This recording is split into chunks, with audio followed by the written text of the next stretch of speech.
দেখিয়েছি একটা পনিরের রেসিপি। পনির খেতে আমরা সবাই ভালোবাসি। নিরামিষের দিন যখন কিছু থাকে না তখন মনে হয় একটু পনির পেতাম কি।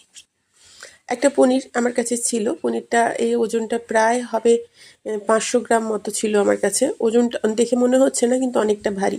তার মধ্যে আমি প্রায় 300 মতো নিয়ে নিয়েছি পনির। নেওয়ার পরে আমি ওটাকে কেটে নিয়েছি ছোটো ছোটো টুকরো করে। আর একটা মশলা রেডি করেছি, কাজু দিয়েছি, তিল দিয়েছি। আমি যেহেতু সহজ রান্না করি তাই এটা একদমই সহজভাবে থাকবে। কাজু আর তিলটাকে প্রথমে গুঁড়ো করে নিয়েছি, তার মধ্যে দিয়ে দিলাম কাঁচা লঙ্কা, আর দেবো 2 টুকরো কি 3 টুকরো পনির। এই পনিরটা কিন্তু দেবেন, তাহলে মশলাটা কিন্তু একটু গাঢ় হয়। দিলাম সামান্য আদা, যেহেতু এটা নিরামিষের দিনের করা তাহলে নিরামিষ পনির। সাথে দিলাম মেথি পাতা আর আমুল দুধটাও কিন্তু এই পনিরটাতে লাগবে। উপর থেকে নিয়ে নেবেন কয়েক টুকরো গরম মশলা, এলাচ দিয়েছি আর দারুচিনি দিয়েছি।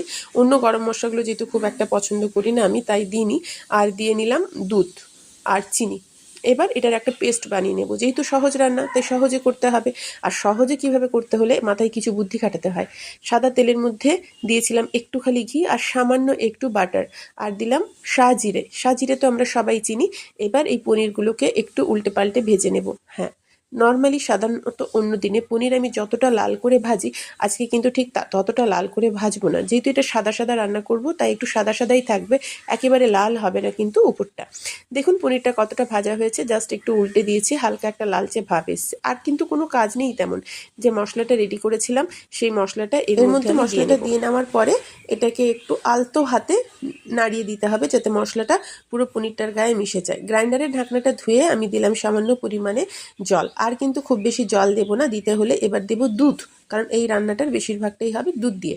এবার যেহেতু সাদা পনিরটা একটু সাদা রাখতেই ভালোবাসি, তাই এতে আজকে আর খুব একটা লঙ্কার গুঁড়ো বা হলুদের গুঁড়ো আমি দেবো না। এই রান্নাটা একটু সাদা সাদা খেতে ভালো লাগে। আমি আজকে করেছিলাম পনির ফ্রাইড রাইস, তার সাথেই করেছি এই পনিরের রান্নাটা। আর রান্নাটা সত্যিই খেতে অপূর্ব, অসাধারণ হয়েছিল। আপনারাও বাড়িতে করবেন। আর রান্নাটা এই কারণে আরও সুন্দর বলবো, কারণ খাটনিটা একদম কম। মশলাটা যখনই একসাথে বেটে নেবেন দেখবেন আর রান্নার কোনো চাপ নেই। পরিমাণ মতো নুন দেবেন, চিনি দেবেন, আর আমার কাছে ছিল সামান্য একটা পনির বাটার মশলা ছিল, ওই পনির বাটার মশলাটাও একটু দিয়েছি সেন্টের জন্য। চাইলে এখানে এটা বাদ দিয়ে শুধুমাত্র গরম মশলাও দিতে পারেন। আর দেবো একটুখানি গরম মশলা। আর যদি চান একটু খালি অন্যরকম কিছু টেস্ট, তাহলে এর সাথে গোলমরিচের গুঁড়োটাও ব্যবহার করবেন। ব্যাস হয়ে গেল। আর কিন্তু তেমন কোনো মশলা নেই, শুধু নামানোর আগে চাইলে ঘি বা বাটার বা কসুরি মেথি একটু দিয়ে নেবেন। কসুরি মেথি এই জাতীয় পনির রান্নাতে কিন্তু সত্যি এর স্বাদটা অনেক অংশে বাড়িয়ে দেয়। আবারও আমি একটু মেথি পাতা দিয়ে দিলাম। আমি আগেও মেথি পাতা দিয়েছি বাটার সময়, আপনারা দেখেছেন। আর একটু দিলাম ঘি। বলেছিলাম না ঘি দিলে রান্নাটা খেতে ভালো লাগে।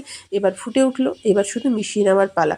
কি অপূর্ব! আমার তো ভীষণ ভালো লেগেছিল, দারুণ হয়েছিল খেতে। এই কারণে আমার আরও দারুণ লেগেছিল যে রান্নাটার কোনো খাটনি নেই, রান্নাটা খুব কম কষ্টে। মনে হলো টেস্ট করে একটু গরম মশলা লাগবে, তাই আর একটু গরম মশলা আমি এর মধ্যে দিয়ে নিলাম। এবার দেখতে পাচ্ছেন রান্নাটা প্রায় শেষের মাথায়।